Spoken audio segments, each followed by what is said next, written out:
How are you guys doing? Today is Tuesday, March 16th, 2021, out here in this quarantine. I'm James Sims, and for this episode of The Elite, I'm going to review the Elite performances and matchups from yesterday, Monday, March 15th, and of course, I'm going to preview everything that's going on today as we navigate through the world of sports one day at a time. With the NFL season being complete as of February and the MLB season not starting yet until the end of this month or the beginning of next month, I'm gonna start with NBA action, starting with the primetime performances that were on ESPN last night. Starting in Brooklyn, the Brooklyn Nets hosted the New York Knicks, and in this matchup, the Brooklyn Nets would beat the Knicks 117-112 after outscoring the New York Knicks by 12 points in the first half and carrying that momentum through the second half. For the New York Knicks in this matchup, they're starting shooting guard Immanuel Quickley, who had his first career start as a New York Knick, by the way, would finish with 21 points in 34 minutes, shooting 6 for 19 from the field and 5 for 7 from the free throw line. Their starting shooting guard, R.J. Barrett out of Duke University, would finish with 23 points and 6 rebounds in 35 minutes, as Barrett shot 6 for 14 from the field and a perfect 10 for 10 from the foul line. And the leading scorer for the New York Knicks would be their first-time All-Star, Julius Randle, who finished with 33 points, 12 rebounds, 6 assists, 3 steals, alongside 5 turnovers in 41 minutes as he shot 13 for 27 from the field, 3 for 6 from 3, and 4 for 6 from the foul line. For the Brooklyn Nets in this matchup, their starting power forward, Jeff Green, would finish with 20 points and 6 rebounds as well as 2 blocks in 35 minutes as he shot 8 for 11 from the field, a perfect 2 for 2 from 3, and 2 for 3 from the foul line. Their elite starting shooting guard, James Harden, would finish with 21 points, 15 rebounds, and 15 assists in 40 minutes as he shot 6 for 15 from the field and a perfect 9 for 9 from the foul line.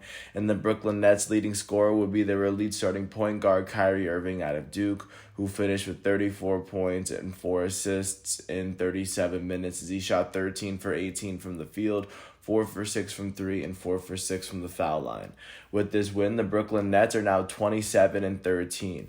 That is the second best record in the Eastern Conference. In the playoff picture, they now sit half a game behind the first place Philadelphia 76ers, and the Nets also sit a game and a half ahead of the third place Milwaukee Bucks.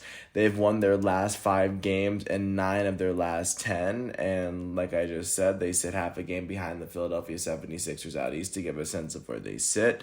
And with this loss, the New York Knicks are now 20-20. That is the 7th best record in the Eastern Conference. In the playoff picture, they sit a game behind the 5th place Boston Celtics and the 6th place Charlotte Hornets, and they also sit half a game ahead of the 8th place Atlanta Hawks as the Knicks have won 6 of their last 10 games. They sit 7.5 games behind the first place 76ers, 7 games behind the Brooklyn Nets, who they share the city with.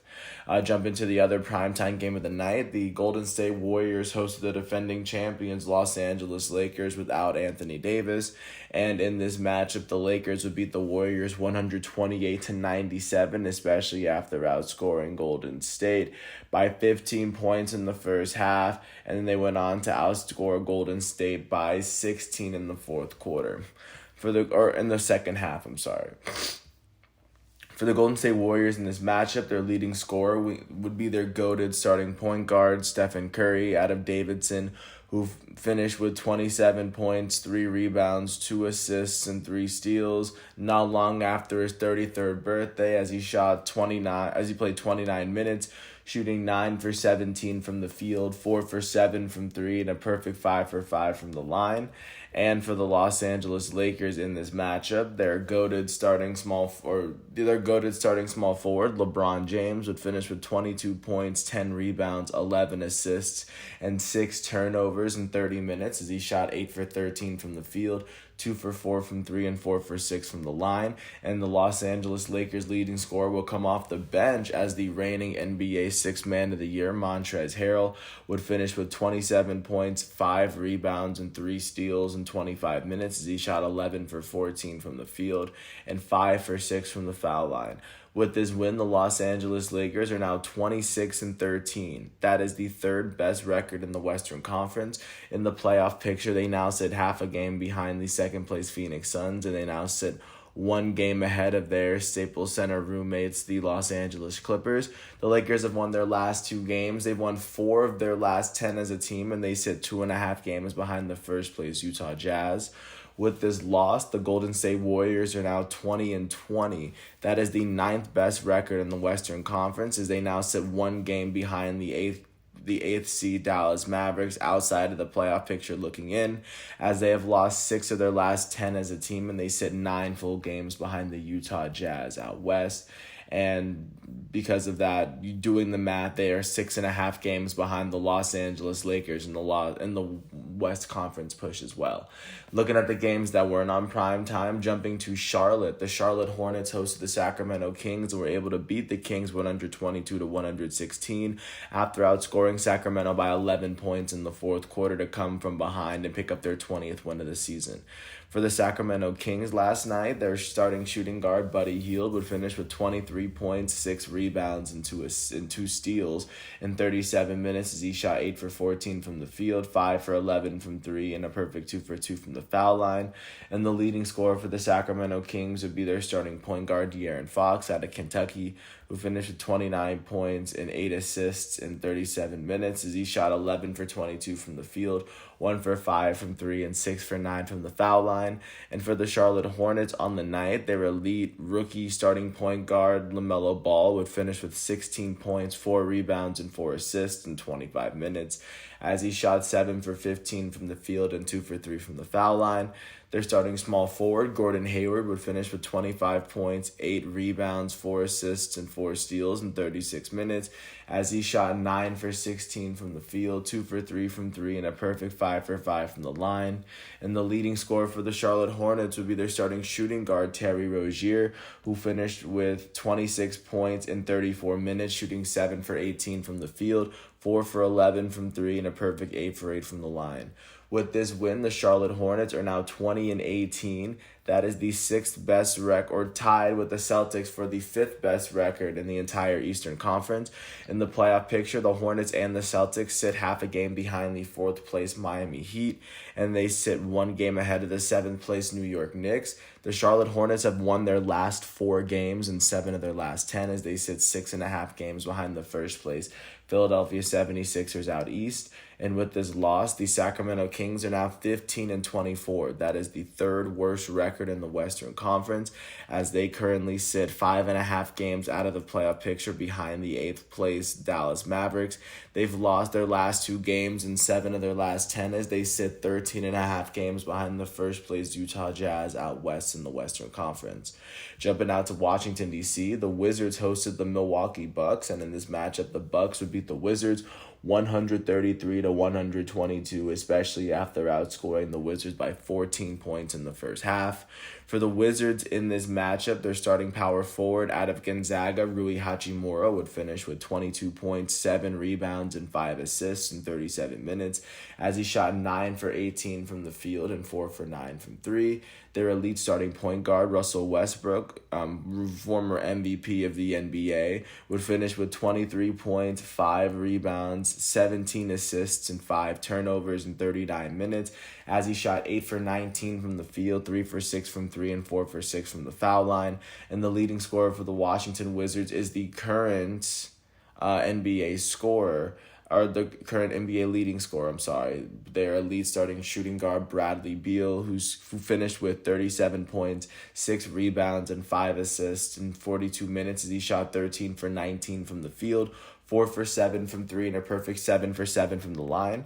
For the Milwaukee Bucks in this matchup, their starting center, Brook Lopez, would finish with 22 points, 7 rebounds, and 4 blocks in 33 minutes as he shot 8 for 12 from the field and a perfect 6 for 6 from the line. Their starting small forward, Chris Middleton, would finish with 23 points and 5 rebounds in 34 minutes as he shot 9 for 22 from the field and a perfect 2 for 2 from the line. And the leading scorer for the Milwaukee Bucks would be their elite starting power forward, the reigning back-to-back NBA MVP and the reigning NBA Defensive Player of the Year, Giannis Antetokounmpo, who finished with 31 points, 15 rebounds, 10 assists, and 3 steals in 36 minutes, as he shot 12 for 19 from the field, 1 for 2 from 3, and a perfect 6 for 6 from the line. With this win, the Milwaukee Bucks are now 25-14. That is the third best record in the Eastern Conference. In the playoff picture, they are sitting a game and a half behind the second place Brooklyn Nets, and they are also sitting 4 games ahead of the fourth place Miami Heat, as the Milwaukee Bucks have won their last 4 games and 9 of their last 10. They sit 2 full games behind the Philadelphia 76ers, as the Sixers, Nets, and Bucks are all trying to run away with their records. And with this loss, the Washington Wizards are now 14-24. That ties them with the Cleveland Cavaliers for the third worst record in the Eastern Conference, as they currently sit 4.5 games behind the 8th place Atlanta Hawks outside of the playoff picture looking in, as the Wizards have lost their last 4 games and 7 of their last 10. They sit 12.5 games behind the first place Philadelphia 76ers and 10.5 games behind the Milwaukee Bucks in the same Eastern Conference race. Jumping out to Detroit, the Detroit Pistons hosted the San Antonio Spurs, and in this matchup, the Spurs would beat the Pistons 109-99, especially after outscoring Detroit by 10 points in the second and third quarters each.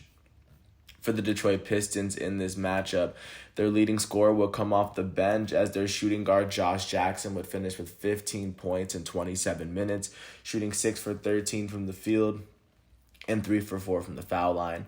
For the San Antonio Spurs, their leading scorer will be their starting point guard DeJounte Murray, who finished with 19 points, 10 rebounds, and 6 assists in 33 minutes, as he shot 9 for 13 from the field and 1 for 2 from 3. With this win, the San Antonio Spurs are 20-16. That is the 7th best record in the Western Conference. In the playoff picture, they now sit a game behind the 6th place Portland Trailblazers, and they also sit a game ahead of the 8th place Dallas Mavericks, just inside of the playoff picture, as they have the same amount of wins but 2 less losses than the Mavericks, just to get a sense of where they are.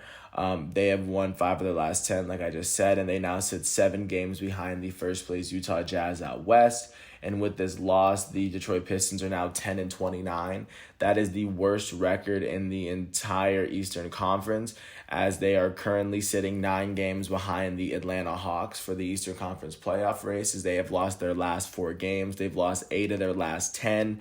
And they are now sitting 17 full games behind the first place Philadelphia 76ers out east. Jumping out to Dallas, the Dallas Mavericks hosted the Los Angeles Clippers, and in this game, the Los Angeles Clippers would beat the Dallas Mavericks 109-99, especially after outscoring Dallas by 8 points in the first quarter and virtually carrying that momentum through the end of the game. For the Dallas Mavericks in this matchup, their small forward off the bench, Tim Hardaway Jr., would finish with 21 points in 30 minutes, shooting 8 for 12 from the field and 5 for 9 from 3. Their starting center, Kristaps Porzingis, would finish with 22 points and 7 rebounds in 32 minutes, as he shot 9 for 14 from the field, 3 for 7 from 3, and he made his only free throw of the night. And the leading scorer for the Dallas Mavericks will be their elite starting point guard, Luka Doncic, who finished with 25 points, 10 rebounds, 16 assists, 2 steals, and 7 turnovers in 38 minutes, as Doncic shot 9 for 23 from the field, 4 for 11 from 3, and 3 for 4 from the foul line. And for the Los Angeles Clippers on the night, their elite starting shooting guard Paul George would finish with 15 points, 7 rebounds, and 4 assists in 38 minutes, as he shot 5 for 18 from the field, 2 for 6 from 3, and 3 for 4 from the line. And the leading scorer for the Los Angeles Clippers would be their goated small forward, Kawhi Leonard, who finished with 22 points, 8 rebounds, 7 assists, and 4 steals, as the reigning 2-time NBA Finals MVP finished shooting 9 for 20 from the field, 1 for 5 from 3, and 3 for 3 from the foul line in 40 minutes.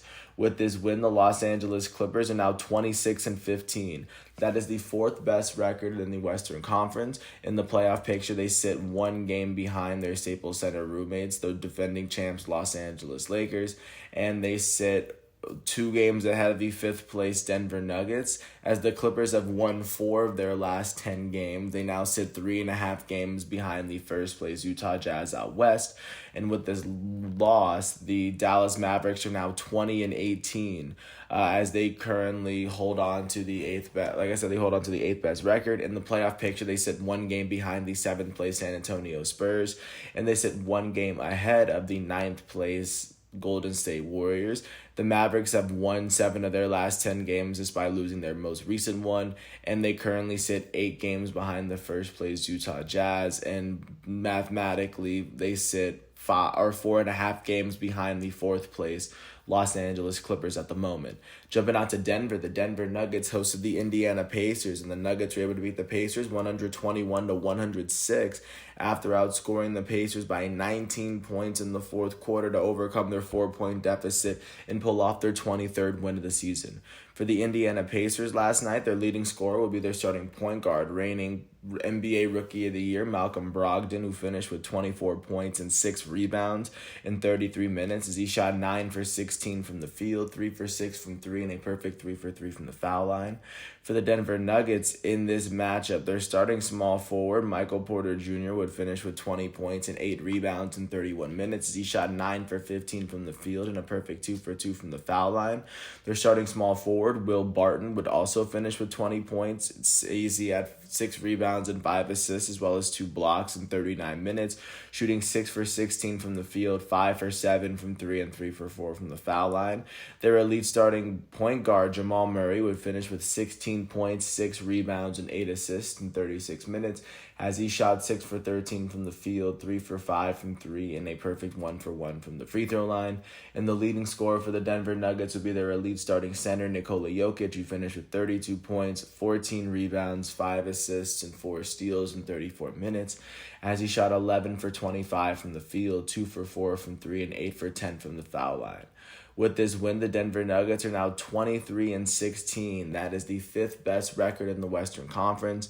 In the playoff picture, they now sit 2 games behind the 4th place Los Angeles Clippers, and they now sit half a game ahead of the 6th place Portland Trailblazers out west. They've won 7 of their last 10 games as they now sit 5.5 games behind the 1st place Utah Jazz. And with this loss, the Indiana Pacers are now 17-21 as they now hold the 10th best record in the Eastern Conference. They now sit a game and a half behind the 8th place Atlanta Hawks outside of the Eastern Conference playoff picture looking in, as they have lost 7 of their last 10 games as they are now 9.5 games behind the 1st place Philadelphia 76ers out east. And then last but not least, jumping out to Phoenix, the Phoenix Suns hosted the Memphis Grizzlies, and in this matchup, the Phoenix Suns were able to beat the Grizzlies 122-99, especially after outscoring the Grizzlies by 15 points in the second half in order to give them their 26th win of the season. For the Memphis Grizzlies in this matchup, their elite starting point guard John Morant out of Murray State would finish with 15 points, 3 rebounds, and 4 assists in 29 minutes, as the second-year product would finish with he would finish shooting 4 for 12 from the field and 7 for 10 from the foul line. And the leading scorer for the Memphis Grizzlies would be their starting center, Jonas Valanciunas, who would finish with 24 points, 17 rebounds, and 2 steals in 27 minutes as he shot 11 for 14 from the field and 2 for 3 from the foul line. And for the Phoenix Suns in this matchup, their elite starting point guard, Chris Paul, would finish with 18 points, 3 rebounds, 7 assists, and 4 steals in 28 minutes, as the 11-time All-Star shot 9 for 11 from the field on the night. And their leading scorer would be their elite starting shooting guard out of Kentucky, Devin Booker, who finished with 27 points, 4 rebounds, and 5 assists in 30 minutes as he shot 10 for 19 from the field, 3 for 8 from 3, and a perfect 4 for 4 from the foul line. With this win, the Phoenix Suns are now 26-12. That is the 2nd best record in the Western Conference. In the playoff picture, they now sit 2 games behind the 1st place Utah Jazz, and they now sit half a game ahead of the defending champs and the 3rd place Los Angeles Lakers, as the Suns have won 8 of their last 10 games. They are flying pretty high in the West, and with this loss, the Memphis Grizzlies are now 17-19. That is the 10th best record in the Western Conference. They sit 2 games behind the 8th place Dallas Mavericks outside of the playoff picture looking in, as they've lost their last 3 games and 6 of their last 10. They sit 10 full games behind the Utah Jazz, and mathematically they now sit 8 games behind the Phoenix Suns, the team they just lost to. So that's what the NBA scores are looking like from yesterday. Looking forward to what's going on today, starting with tonight's primetime matchups at 7:30. The Boston Celtics will host the Utah Jazz, and that game will be on TNT as the Jazz still have the best record in the entire NBA. And following that at 10 o'clock, the Portland Trailblazers will host the New Orleans Pelicans on TNT as Zion Williamson and Damian Lillard look to face off against one another. Outside of those games, the games that aren't on prime time amongst those, the Houston Rockets are going to host the Atlanta Hawks at 8 o'clock, and the Houston Rockets are currently holding on to the worst streak in basketball as they've lost their last 16 games. The Miami Heat will host the Cleveland Cavaliers at 8 o'clock as well. The Philadelphia 76ers, who currently hold the best record in the Eastern Conference, will host the New York Knicks, who are also putting together a pretty good season. Also at 8 o'clock, the Chicago Bulls will host the Oklahoma City Thunder. And then at 10:30, the defending champions, Los Angeles Lakers, will host the Minnesota Timberwolves as the Lakers look to jump their way right back up the standings. And with college basketball currently halted at the moment because, of course, they're waiting for Thursday, I'm going to jump directly to hockey. And, of course, I have to give the disclaimer, just give a little bit of context before I get in, that every team in the NHL has to play within their own division in order to limit traveling, of course, because of COVID. So starting off in Canada, the Winnipeg Jets hosted the Montreal Canadiens, and in this matchup, the Canadiens would beat the Jets 4-2. Their right winger Toffoli would finish with 2 goals and an assist. With the Canadiens picking up their 13th win of the season, the Montreal Canadiens are now sitting 4th in the North Division as they sit 7 full points behind the first place Toronto Maple Leafs. And then staying within Canada, the Ottawa Senators hosted the Vancouver Canucks, and in this matchup, the Canucks would beat the Senators 3-2 in overtime. Their goalie would be named the top star of the game with his 44 saves. With their 14th win of the season, the Vancouver Canucks are now sitting second from the bottom of the North Division as they trail the first place Toronto Maple Leafs by 10 points in the table, even though they've played 2 more games, but the Canucks are on a 2-game win streak. And then jumping out to Calgary, the Calgary Flames hosted the Edmonton Oilers and were able to pull off a 4-3 win after scoring 3 of their 4 goals in the second period. Picking up their 4th win of the season, the Calgary Flames are now sitting 5th or 3rd from the bottom of the North Division as they trail the first place Maple Leafs by 9 points in the table as they've played 1 less game than the Maple Leafs so far this season. Jumping out to the Central Division, the Nashville Predators went to Tampa Bay and were able to beat the Lightning 4-1 as the Lightning are one of the top teams in the Central. And picking up their 12th win of the season, their center, Jarn Krok, would finish with a goal and 3 assists. So, of course, he was involved in all 4 of the goals for the Predators. And like I just said, with their 12th win of the season, the Predators are now sitting with the 6th best record in the Central Division as they now trail the Florida Panthers by 17 total points in the table. And the Predators have played 1 more game than the Panthers at this moment. And then speaking of the Panthers hosted the Chicago Blackhawks and were able to pull up a 6-3 win after scoring 3 goals in the third period themselves to break the 3-3 tie.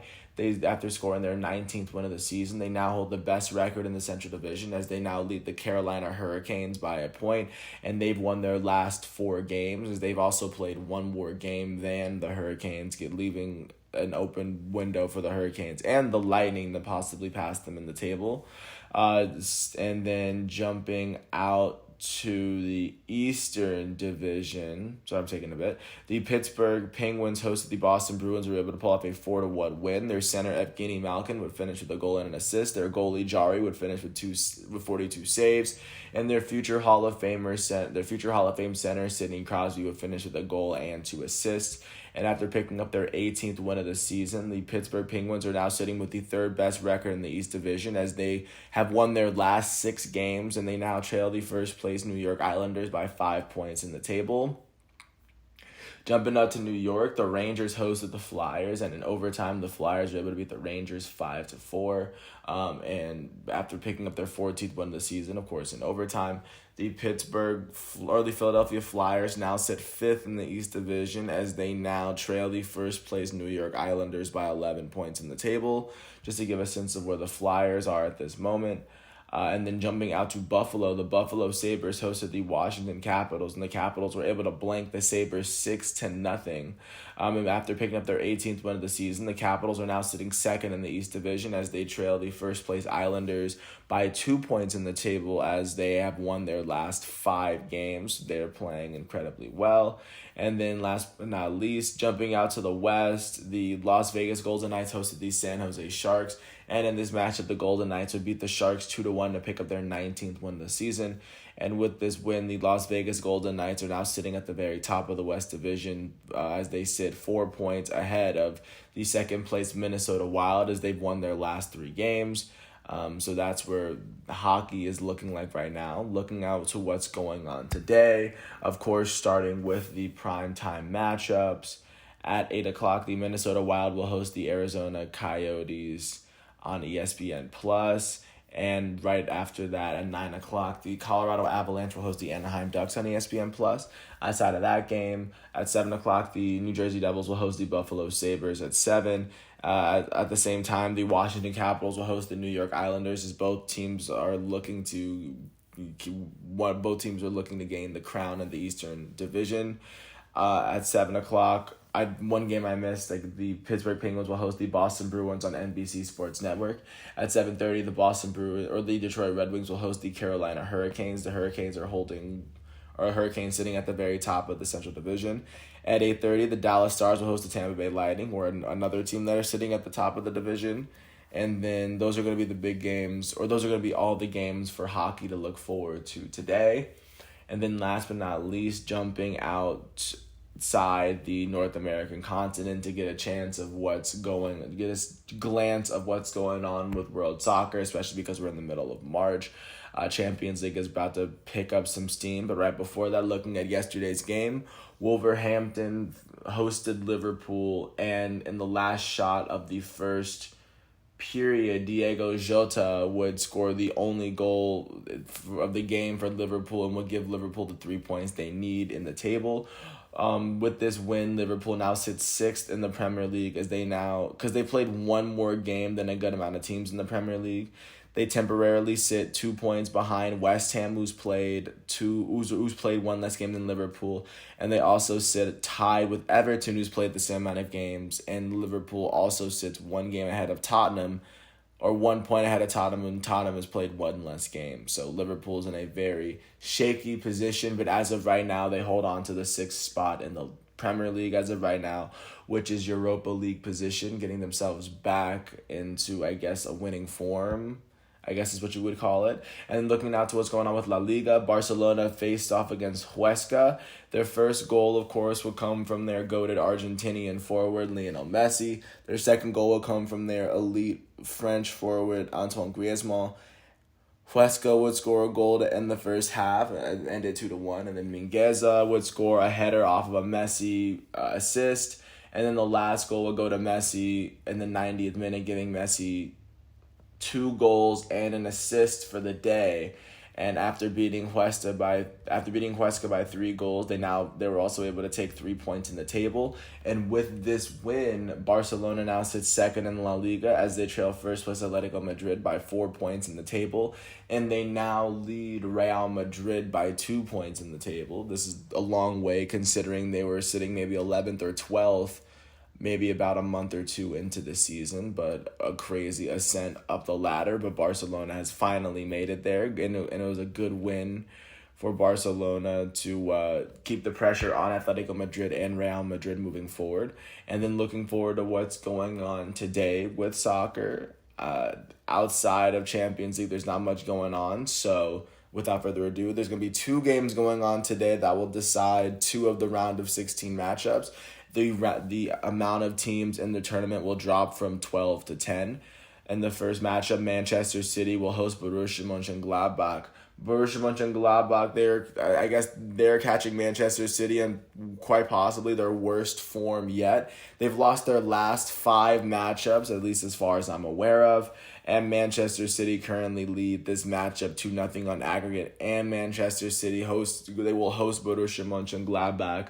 So the odds are most definitely favoring Manchester City in this matchup, and in the second matchup, which is happening at the same time, Real Madrid will host Atalanta, and Real Madrid currently leads this matchup 1-0 on aggregate. And I mean, Atalanta has lost 2 of their last 5 matchups. Madrid does look to be in a better form, whereas Atalanta won 3 and lost 2. Real Madrid won 3 and drew 2. I think this one's pretty much a toss-up because it's only a 1-game aggregate, but it's still going to be a very interesting game to watch. But once the events from this game unfold, I will report with all the other developments from this game. But with that said, I want to thank everyone for listening to all 30 minutes of this piece. I hope all is well. I'm James Sims. This is The Elite. Once again, today is Tuesday, March 16th. I want to thank everyone for listening to this piece. I hope all is well, and I will catch you with a piece tomorrow on Wednesday, March 17th, 2021, once all of today's exhibitions are finished. Thanks once again for listening to my piece. I hope all is well, and I will catch you with more after this. Thanks for being a part of the journey, and peace out. I'll catch you tomorrow.